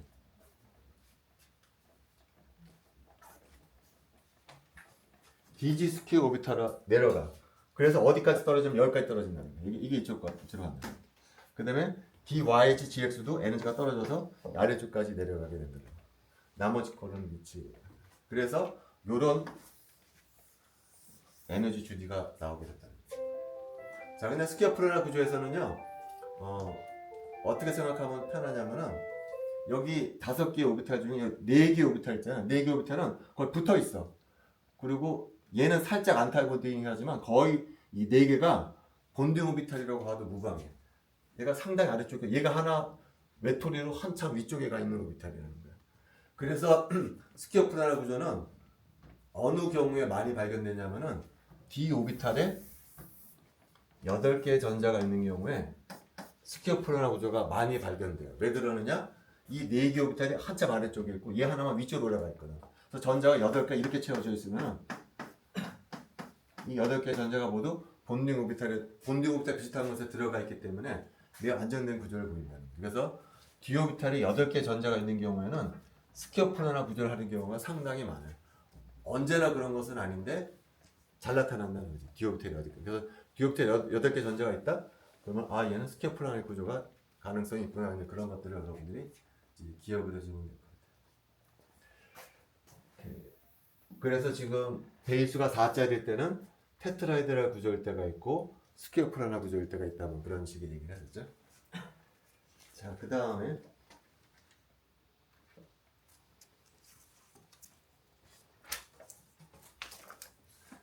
자, 디오비탈 8개 전자가 있을 때는 우리가 스퀘어 플라나 구조 한다 뭐 그런 얘기 했죠. 자, 근데 주기율표를 보게 되면 여기 니켈 있고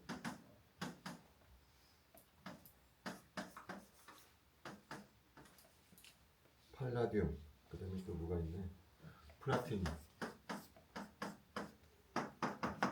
자, 여기에 있는 놈들, 니켈 2 플러스나 팔라디움 2 플러스, 플라티늄 2 플러스는 전자 개수를 세보면 같은 족이거든요.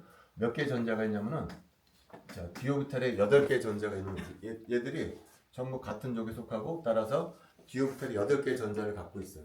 아까도 얘기했지만 디오비탈이 8개의 전자를 갖고 있을 때는 스키어프라나 구조를 하는 경우가 많다고 그랬죠. 근데 언제나 그런 것은 아니에요. 언제나. 자, 예를 들어서 이거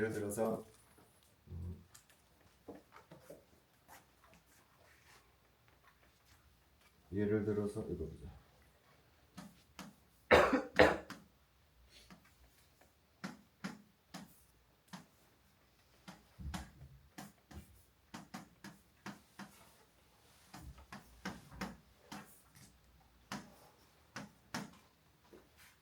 자, 얘는 요 니켈의 산화수가 얼마가 될까요? 전체적으로 2-거든요. 근데 클로라이드는 -1가잖아요. 그러니까 -4가 되니까 이게 산화수가 플러스 2가 되겠죠? 얘라는 거지. 디오비탈 8개 전자. 얘도 마찬가지죠. 전체자가 -2가인데 시아나이드는 -4가 되니까 얘도 마찬가지로 플러스 2예요. 그죠? 그러니까 얘나 디오비탈이 몇 개 전자가 있다는 얘기죠? 다 똑같이 8개의 전자를 갖고 있어요. 근데 재미난 것은 뭐냐? 얘는 자기적인 성질을 측정을 해보면은 이게 파라마그네틱해.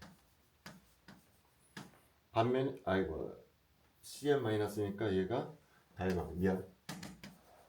얘가 다이아마그네틱하다. 똑같이 8개 전자가 있는데 얘는 다이아마그네틱하고 Cl-가 테트라니까 파라마그네틱. 헤매네. 자기적인 성질이 다르다는 거야. 자, 이걸 어떻게 설명하냐면 이렇게 설명해요. 똑같이 8개의 전자가 있는데 왜 자기적인 성질이 다르냐? 얘하고 얘 구조가 다르다는 거야. 예를 들어서 시아나이드가 들어갔을 때는 얘가 무슨 구조냐면 스키어프라는 구조야. 자, 얘.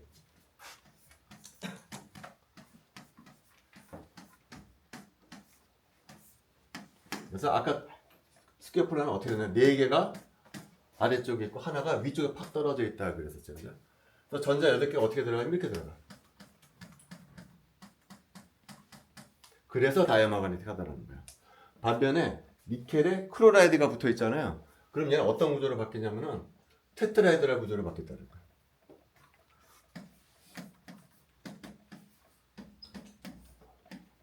테트라이드라 구조는 어떤 구조냐면 2개, 3개 이렇게 된다 그러죠. 그리고 이 간격은 언제나 작기 때문에 약한 잔이간으로 작용해서 전자가 하나, 둘, 셋, 넷, 다섯, 여섯, 일곱, 여덟. 그래서 2개 전자가 쌍을 이루지 못하기 때문에 얘는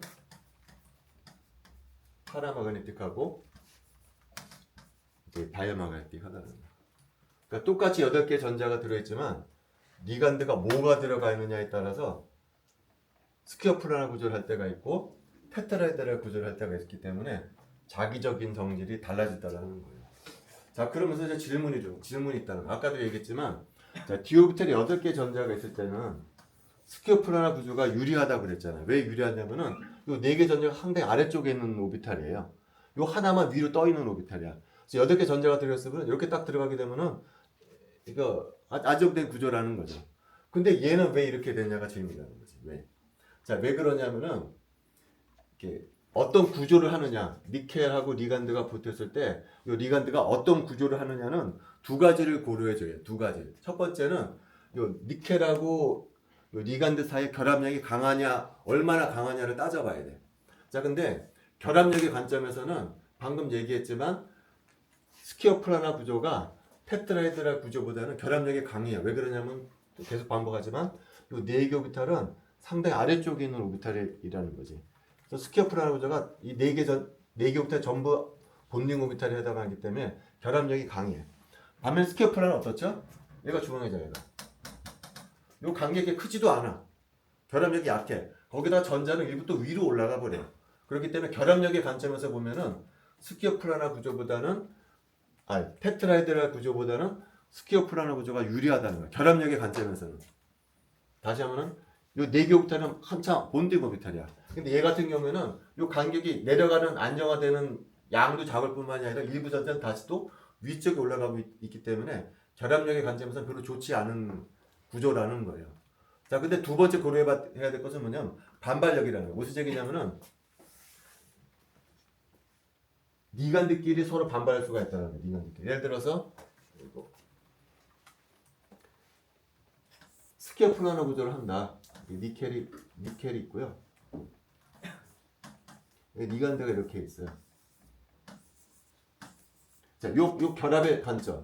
얘하고 얘 결합. 얘하고 얘 결합의 관점에서는 뭐가 유리하다 그러냐면은 스퀘어 플라너 구조가 유리하다라고 얘기했잖아요. 근데 또 고려해야 될 것은 뭐냐면은 니간드하고 반발도 있다는 거예요. 니간드하고 반발. 얘네들끼리는 반발한다는 거죠. 반발력이 크면 어떻게 되겠어요? 별로 좋지 않은 거라는 거죠. 자, 근데 스퀘어 플라너 구조는 이렇게 되어 있고요. 테트라헤드랄 구조는 어떻게 되냐면 이렇게 되어 있어. 이렇게 되어 있어. 이 각도가 109.5도잖아요. 얘는 몇 도죠, 이게? 90도라는 얘기죠. 그러면 반발력의 관점에서는 뭐가 더 유리하냐면은 얘가 더 유리해. 그러니까 머리 떨어져 있잖아. 얘는 109.5도만큼 떨어져 있는데 얘는 몇 도만 떨어져 있냐면 90도만 떨어져 있다는 거예요. 따라서 반발력의 관점에서는 반발력이 작은 게 어떤 구조죠? 테트라헤드랄 구조라는 거야. 그러니까 반발력의 관점에서 뭐가 유리하죠? 테트라헤드랄이 더 유리하다는 거죠. 그러니까 결론은 뭐냐면은 결합력의 관점에서는 뭐가 유리하냐면은 스퀘어 플라너 구조가 더 유리해. 근데 리간드하고 리간드 사이에 반발력의 관점에서는 뭐가 더 유리하냐면 테트라헤드랄이 더 유리해. 왜냐면 리간드하고 리간드가 멀리 벌어져 있기 때문에. 그래서 고를 해줘야 된다는 거야. 자, 그런데 예를 들어서 니켈에 시아나이드가 들어갈 때랑 클로라이드가 들어갈 때는 무슨 차이가 있냐면은 일단 얘는 할라이드 아이온이에요. 할라이드 아이온은 대표적인 약한장 리간드예요. 그다음에 시아나이드는 카본 모녹사이드와 마찬가지 대표적인 강한장 리간드. 첫 번째 차이점. 얘는 결합이 약한 장 리간드고 얘는 강한 장 리간드야. 근데 크기도 어떤 게 크냐면 이게 훨씬 커. CR-는 크기가 얘는 커. 얘는 시아나이드는 크기가 작아요. 자, 그렇다면은 크기의 비교를 봤을 때는 얘는 강한 장 리간드니까 이 결합이 강하다는 얘기거든요. 그러면서 크기는 작기 때문에 이 반발력은 고려 안 해도 된다는 거야. 시아나이드는 클로라이드에 비해서 사이즈가 작아. 그래서 반발력은 별로 고려 대상이 아니라는 거죠. 테트라헤드랄 구조를 하나, 스퀘어 플라너 구조를 하나 비까비까하다라는 거야. 왜냐면 시아나이드는 크기가 작기 때문에. 따라서 뭐가 중요한 팩터냐면 구조를 결정할 때 결합력이 중요한 팩터라는 거죠. 근데 결합력의 관점에서 뭐가 유리하냐면은 스퀘어 플라너 구조가 유리하다라는 얘기야. 그래서 니켈 시아나이드는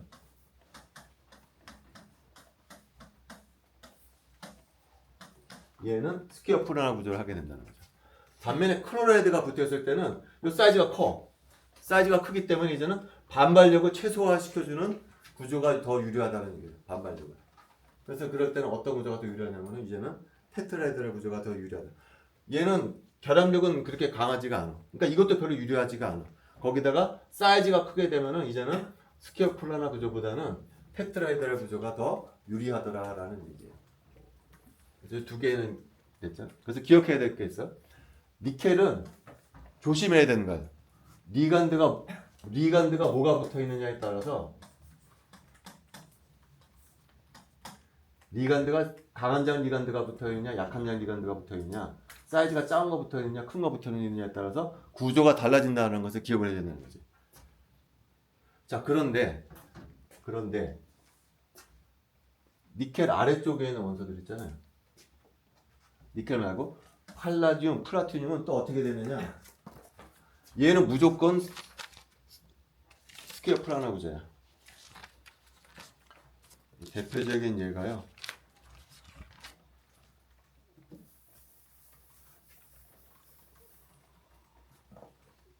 그 어디가 있나?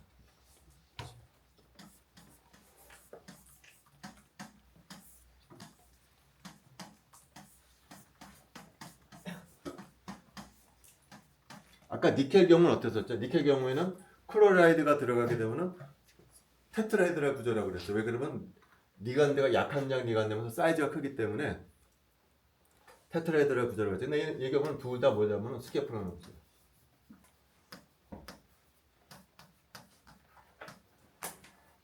사이즈가 큰 리간드가 들어감에도 불구하고 스키어프라나 구조를 띄고 있어. 그건 어떻게 설명하냐면 이렇게 설명합니다. 아까 반발을 할 때요. 니켈 있거든, 니켈.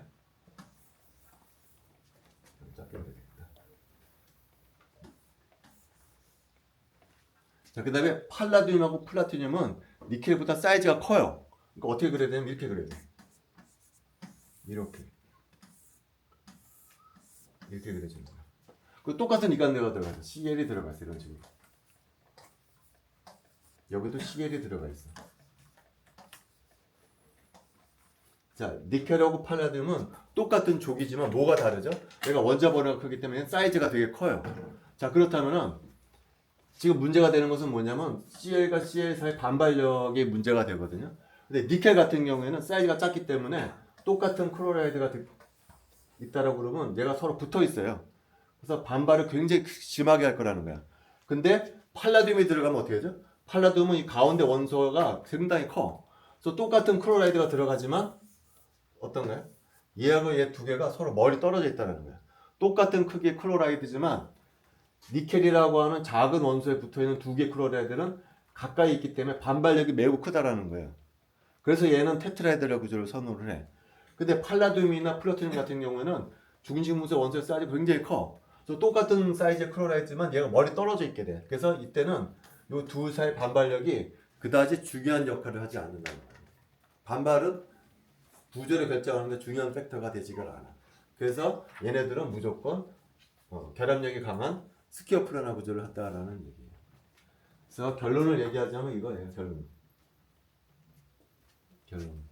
배수가 4짜리일 때는 테트라헤드럴 구조를 할 때가 있고 스키어프라나 구조를 할 때가 있다.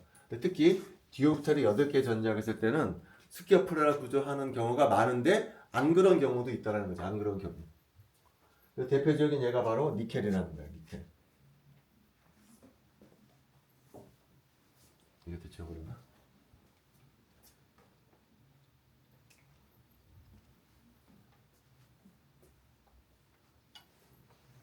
지워버렸나 보다. 여기가 니켈 플러스가 있고 팔라듐이 있고 얘네들은 공이다. 디오프탈이 8개 전자가 들어있지만 얘네들은 무조건 스키어프라나 구조. 리간드에 상관이 없이. 그러나 얘 같은 경우에는 스키어프라나 구조를 할 때도 있고 테트라헤드럴 구조를 할 때가 있다. 언제 스키어프라나 구조를 하냐면 시아나이드처럼 강한 장 리간드면서 사이즈가 작은 게 결합이 될 때. 언제 테트라헤드럴 구조를 하냐면 클로라이드처럼 약한 장 리간드 하면서 사이즈가 클 때는 테트라헤드럴 구조를 하더라라는 얘기예요. 자, 여기가 베이스 4짜리 얘기예요. 자, 그 다음에 지금 옥타이드럴 구조를 얘기하면서요. 강한 장 리간드네 약한 장 리간드네 그런 얘기를 많이 했죠. 그죠? 그래서 여러분들 이거는 기억하고 있어야 돼요. 어떤 게 강한 장 리간드고 어떤 게 강한 장 리간드고 대표적인 건 알아야 돼. 그 다음에 어떤 게 약한 장 리간드인지는 상식적으로 기억해야 돼. 약한 장 리간드는 이것만 외워주면 돼요. 할라이드 아이온 F-, Cl-, Br- 아이온. 대표적으로 할라이드 아이온들이 대표적인 약한 장 리간드. 이것들을 기억을 해줘야 돼. 자, 대표적인 강한 장 리간드 카본 모녹사이드, 시아나이드 같은 것들이 대표적인 강한 장 리간드야. 그다음에 중간에 약한 장 리간드, 중간 장 리간드라는 게 있어요. 중간 장 리간드. 대표적인 것이 암모니아하고 물이 중간량 리간드. 얘는 때에 따라서 달라질 수가 있어요. 하지만 여러분들이 대표적으로 이런 것들은 여러분들이 기억을 하고 있어야 돼요. 자, 근데 여기서 한 가지 또 질문은 그럼 얘가 강한 장이고 얘가 약한 장인 걸 어떻게 알았냐는 거죠. 자, 강한 장, 약한 장이라고 하는 것은 뭐라고 그랬냐면은 디오비탈이 T2G하고 2G로 갈라진다고 했죠. 그래서 요 간격이 크면 강한장 리간도, 요 간격이 작으면 약한장 리간도 그랬잖아요. 요 간격 어떻게 측정하느냐? 빛을 쏴주면 돼. 흡수 스펙트럼을 찍어. 빛을 쏴주게 되면 여기 있던 전자가 여기로 올라가면서 흡수가 되겠죠, 그죠? 흡수 스펙트럼을 찍어봐. 여기 남다 맥스를 측정하게 되면 어느 파장에서 흡수가 되는지를 알면 우리 뭘 알 수가 있을까요? 요 간격을 알 수가 있을 거라는 거죠. 그래서 요 순서를 뭐라고 부르냐면은 스펙트로케미칼 시리즈라고 보통 부르요.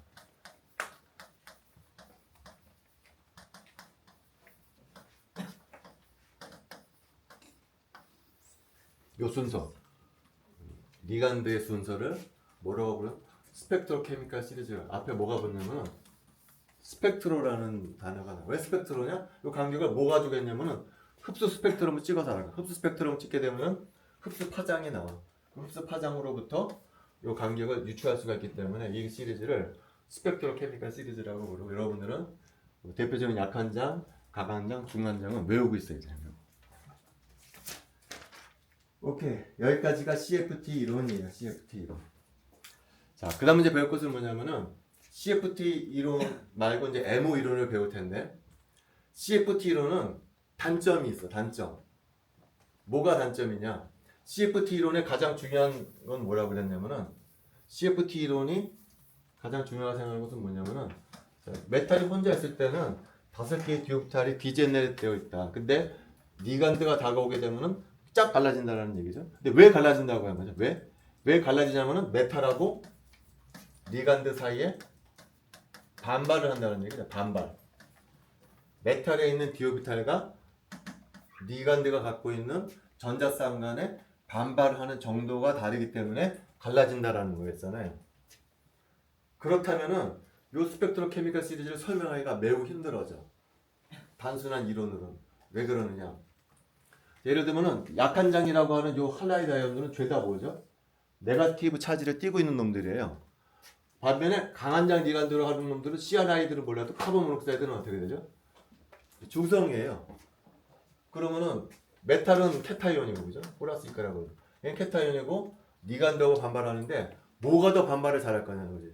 당연히 중성 분자보다는 네거티브 차지를 띠고 있는 요 할라이드 아이온이 반발을 더 잘할 거라는 거죠. 단순한 생각에서.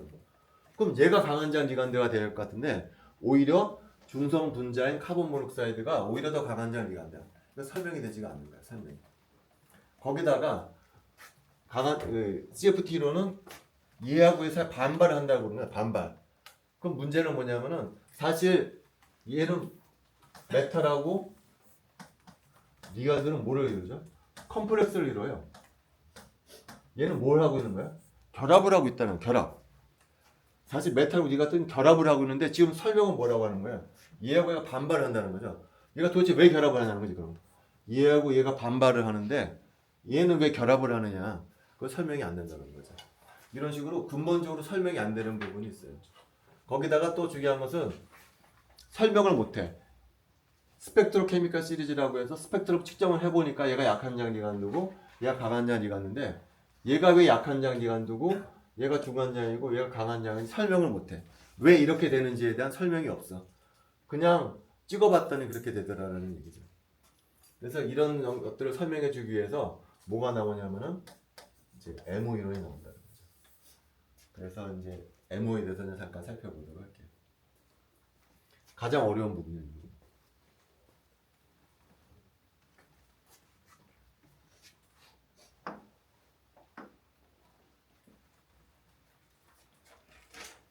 자, 그래서 우리가 배울 MO는 뭐냐면요.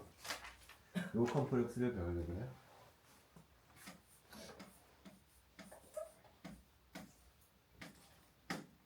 요 화합물의 MO를 이제 구하려고 하는 거예요. 자, 얘를 구하기 전에 우리가 6장에서 3원자 분자를 배웠었잖아. 3원자 분자. 3원자 분자를 어떻게 설명했는지 한번 보도록 할게요. 3원자 분자 중에 대표적인 게 뭐였었냐면 베릴륨, 하이드라이드였죠. 3원자 분자랑 얘랑 설명하는 방법이 거의 똑같아요. 거의 똑같아. 그래서 얘를 한번 복습을 한번 해보려고 할게요. 이 분자의 MO를 어떻게 구했는가 한번 보도록 할게요. 이 분자를 어떻게 생각하냐면 가운데 있는 베릴륨의 어토믹 오비탈을 왼쪽에다 그려뒀어요. 2s, 2p. 그 다음에 양쪽에는 수소 오비탈을 오른쪽에다 그려줬어요. 그래서 이 오비탈하고 이 오비탈이 서로 상호작용해서 베릴륨 하이드라이드의 M을 가운데다 그려주는 그런 방법을 썼다는 거죠. 자, 근데 이때 가장 중요하게 생각하는 게 뭐라고 했었죠? 베릴륨 하이드라이드는 원점에 관하여 대칭인 분자다. 따라서 이 베릴륨 하이드라이드 파도 감수는 반드시 게라디 아니면은 운게라데가 돼야 한다면 그런 얘기했었죠. 그 다음에 이 몰리큘 오비탈을 만들기 위해서 무슨 방법을 쓰냐면은 LCAO 방법을 쓴다고 그랬잖아요. 다시 말하면은 어토믹 오비탈을 쓸 거예요.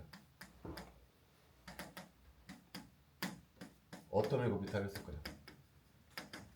이거의 선형 결합으로 이 분자 오비탈을 어토믹 오비탈의 선형 결합으로 분자 오비탈을 만들려고 한다는 거예요. 근데 우리가 알고 있는 것이 뭐죠? 분자 오비탈은 게라데 아니면 운게라데여만 한다는 걸 알고 있어. 다시 말하면 기함수 아니면 우함수여야 된다는 걸 알고 있어. 근데 걔를 어떻게 구할 거라고요? 어토믹 오비탈의 선형 결합으로 구하려고 해요. 따라서 어토믹 오비탈도 뭐가 돼야 되냐면은 게라데 아니면은 운게라데가 돼야 한다는 거예요. 왜냐면 얘가 게라데 아니면 운게라데이기 때문에. 그걸 만들어주는 어토믹 오비탈도 게라데 아니면 운게라데. 쉽게 말하면 기함수 아니면 우함수로 분류가 되어야 한다는 얘기예요. 자, 그럼 얘부터 한번 보도록 할게요. 베릴륨에 있는 2s 오비탈은 이게 가운데 원점이고 얘를 오비탈이잖아. 이게 무슨 오비탈이냐면 이건 게라데 오비탈이라는 거죠. 반면에 2p 오비탈은 어떤 모양이냐? 2p 오비탈은 예를 들면 이런 모양. 이렇게 해서 플러스 마이너스가 있는 것이기 때문에 요놈을 원점에 관해 대칭시켜주게 되면 마이너스가 되는 오비탈이잖아요. 그래서 2p 오비탈은 이제 운게라데 오비탈. 얘는 문제가 없는 오비탈이야. 문제는 얘라는 거죠. 1sA과 1sB는 어떤 오비탈인가요? 여기가 원점이고 1s 오비탈은 요런 오비탈이잖아요. 그 다음에 1sB는 요런 오비탈이야. 자, 1sa 오비탈은 원점에 관한 대칭이 아니야. 아예 1sB 오비탈도 원점에 관한 대칭이 아니야. 그래서 어떤 일을 했었죠 우리가? 두 개의 어토믹 오비탈을 선형 결합해서 새로운 두 개를 만들었다. 어떻게 만들면 더해서 만들고 빼서 만들었어요. 그래서 두 개를 선형 결합해서 새로운 두 개를 만드는데 하나는 1sa 플러스 1sb, 하나는 1sa 빼기 1sb라는 새로운 두 개를 만들었다. 여기가 가장 핵심, 이게 핵심이야. 이게 1sa 1sb가 아니고 조합 1sa 플러스 1sb, 1sa 빼기 1sb라는 1sa 플러스 1sb는 뭔가요? 여기도 플러스고 여기도 플러스니까 요거는 게라데 오비탈이고 얘는 여긴 플러스가 되고 여기가 마이너스가 되니까 운게라데 오비탈. 요 부분이 핵심이야. 요 부분.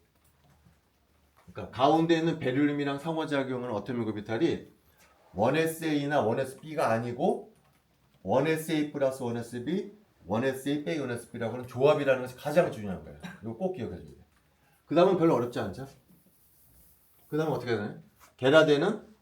게라데랑 상호작용을 해서 본딩을 만들고 안타이 본딩을 만든다고 그러는 거죠. 여기를 한번 그려봐라 그러면 어떻게 그릴까요? 여기도 플러스고 여기도 플러스고 여기도 플러스. 여기를 그리라고 그러면 어떻게 되나요?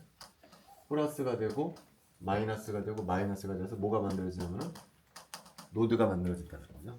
자, 그 다음에 이제 두 번째 중요한, 제일 첫 번째 중요한 것은 뭐냐면은 여기가 1sa 1sb가 아니고 1sa 플러스 1sb, 1sa 빼기 1sb라는 거 첫 번째죠. 두 번째 중요한 거야. 저기 운게라데 오비탈 있죠? 여기도 운게라데 오비탈이 3개가 있어. 3개. 얘는 이 셋 중에 어떤 거하고 상호작용하는지를 체크해 봐야 돼. 어떤 거하고 상호작용하냐면은 오버랩이 제로가 되지 않는 것들이랑 상호작용한다는 거죠. 결론적부터 말하자면요. 여기 2px가 있고 2py가 있고 2pg가 있는데 이 세 개 오비탈 중에 얘랑 상호작용하는 오비탈은 2pg 오비탈이야. 왜 그러냐? 2px하고 2py하고는 오버랩을 해주게 되면은요 제로가 돼. 한번 볼까요? 얘가 베릴륨이고 예를 들어서 이게 지축이거든요. 자, 2px 오비탈만 그려볼게요. 2px 오비탈은 이런 모양이에요. 그 다음에 1sa 빼기 1sb는 이런 오비탈이에요. 그럼 이 오비탈하고 이 오비탈의 오버랩은 제로예요. 왜 그러죠? 얘하고 얘 곱해주게 되면 여기 어떻게 되나요? 플러스잖아요. 얘하고 얘를 곱해주게 되면 마이너스가 돼. 여기하고 얘 곱해주게 되면 마이너스가 되고 여기하고 이거 곱해주게 되면 플러스가 돼서 이거 이그젝들이 캔슬이 돼버려요. 제로가 된다는 얘기죠. 다시 말하면은 요 오비탈하고 2px 오비탈은 오버랩이 제로야. 다시 말하면 상호작용하지는 못해. 자, 2py 오비탈은 어떤 오비탈이냐면은 7, 8의 수직인 오비탈이기 때문에 똑같은 얘기를 해줄 수가 있어. 그래서 이 오비탈하고 2px, 2py하고는 상호작용을 하지를 못해요. 오버랩이 안 돼. 따라서 이 두 개 오비탈은 상호작용하지 않고 그냥 옆으로 빠져나오는 오비탈이야. 넘버드 오비탈이라는 거지, 쉽게 말하면. 얘랑 상호작용할 수 있는 것은 2pg 오비탈이라는 거야. 얘하고 얘가 상호작용을 해서 어딘가에 본딩을 만들고 어딘가에 안타의 본딩을 만들게 될 거야. 만약에 얘를 그려봐라 그러면 어떻게 될까요? 2pg니까 플러스 마이너스 그래서 결합이 형성이 되게 만들어주면 된다. 그래서 베릴륨 하이드라이드 M을 만들었다는 요 얘기를 똑같이 하려고 그래요. 똑같이 요 얘기를 여기도 똑같이 할 거라는 거죠. 크롬이 바로 베릴륨의 역할을 해주는 가운데에 있는 원소. 그래서 크롬의 어토믹 오비탈을 여기다 그려주려고 해요. 여기다 그려주는데 먼저 어떤 오비탈이 있을 거냐면은 3D 오비탈이 있겠죠. 그 다음에 또 뭐가 있대 여기? 4S가 있겠죠. 그 다음에 또 뭐가 있네? 4P가 있을 거예요. 크롬의 어토믹 오비탈을 이쪽에다 그려주려고 해요. 자, 그 다음 오른쪽에다 뭘 그려줘야 되죠? 클로라이드의 어토믹 오비탈을 여기다 그려주면 될까요? 자, 클로라이드는 S 오비탈 있잖아요. S 오비탈. S 오비탈인데 다행스럽게도 S 오비탈은 여기 3D 오비탈보다 한참 아래쪽에 있어. 너무 아래쪽에 있기 때문에 걔는 얘네랑 상호작용을 하지를 못해. 그래서 고려 안 해도 돼. 다행스러워.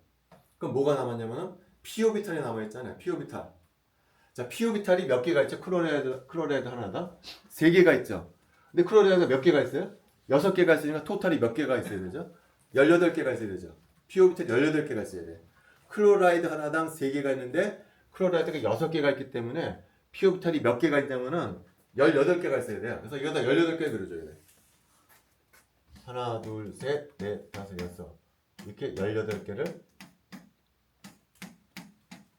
그려줘야 된다는 얘기죠. 그래서 여기 18개 오비탈이라 얘 상호작용해서 여기다 그려주겠다는 거야. 그래서 엄청 복잡하다는 거죠. 그죠?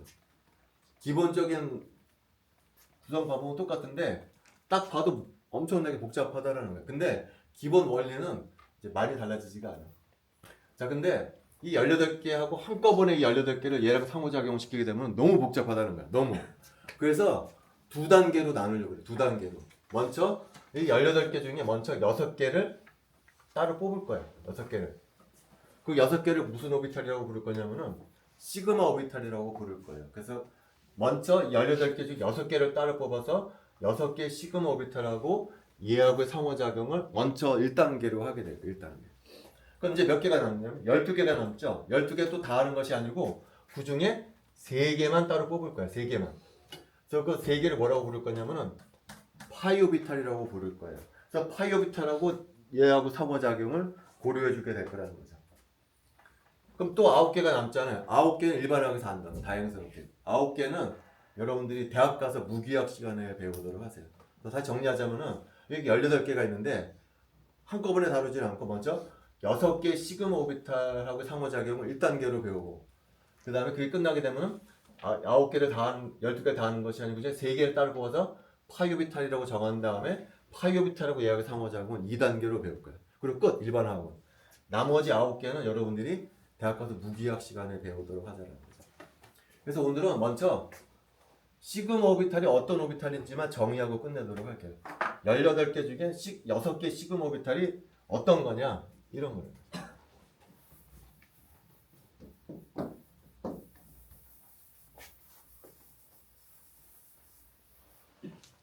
이렇게 크기가 그렇게 이게 크롬이 있죠. 여기 클로라이드가 이렇게 붙어 있어요. 자, 이 클로라이드 얘를 여기에 p 오비탈이 3개가 있잖아요. p 오비탈 3개 중에 어떤 게 시그마 오비탈이냐면은 요 시그마 오비탈을 요 p 오비탈 시그마 오비탈이라고 부를 거야. 다시 말하면은 메탈 쪽 p 오비탈이 요쪽 방향의 p 오비탈도 있고 요쪽 방향의 p 오비탈도 있고 7, 8의 수직인 방향의 p 오비탈이 있잖아요. 이 셋 중에 어떤 게 시그마 오비탈이냐면 메탈 쪽으로 향해 있는 오비탈. 메탈 쪽으로 향해 있는 요 p 오비탈을 시그마 오비탈이라고 부를 거라는 거죠. 요 방향의 p 오비탈하고 요 방향의 p 오비탈 나중에 고려하겠다는 거야. 자, 그럼 여기도 마찬가지예요. 여기도 CL에서도 메탈 쪽 향해는 요 p 오비탈이 있을 거 아니에요. 요것이 시그마 오비탈이야. 요 방향의 p 오비탈하고 7, 8 수직인 요 방향의 p 오비탈은 나중에 보겠다는 거야. 여기도 메탈 쪽으로 향해 있는 오비탈이지, 이런 식으로. 여기도 메탈 쪽으로 향해 있는 오비탈 이렇게 있겠죠. 여기도 메탈 쪽으로 향해 있는 오비탈. 메탈 쪽으로 향해 있는 오비탈 6개가 만들어지잖아요. 그거를 시그마 오비탈이라고 부를 거라는 거예요. 그래서 시그마 오비탈 6개 하고 이하고의 상호작용을 배우겠다라는 거예요. 그래서 오늘은 여기까지 할게요. 혹시 질문하고 싶은 거 있어요? 다음 시간에 하는 것보다가 조금 어려우니까요. 좀 정신 바짝 차려서 됐습니다. 다음 시간에 봅시다.